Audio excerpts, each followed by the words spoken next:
This week, CBS announced the cancellation of The Late Show with Stephen Colbert, and the entire Late Show franchise, first started by David Letterman. But let's take a look at Stephen Colbert and where he came from and how he got to where he is today. He was born in 1964 in Washington, D.C. He grew up in James Island, a suburb of Charleston, South Carolina.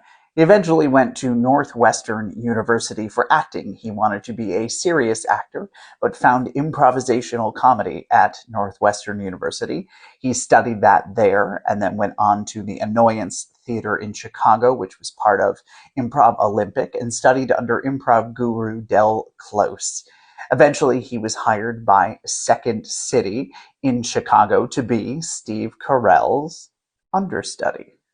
Steve Carell was currently working at Second City at that time, and he was hired to be his understudy. Eventually, he got his own spot at Second City in the touring company and made friends with Amy Sedaris and Paul Dinello, who became his lifelong friends and collaborators. Through Second City, he met Robert Smigel, comedy producer Robert Smigel, who really loved him and loved what he did. Smigel tried to get him hired on both Saturday Night Live and Late Night with Conan O'Brien, and neither of them wanted to have Colbert on their staff. They both passed. Eventually, Amy Sedaris and Paul Dinello got asked to create a sketch show for HBO Productions, which would air on Comedy Central, called Exit 57. They called up their old friend Colbert, and the three of them collaborated and created sketch comedy show Exit 57. In 1996, unfortunately, Exit 57 only ran 12 episodes. In 1996, Colbert was hired to be an on-camera actor for the Dana Carvey show with his friend Steve Carell.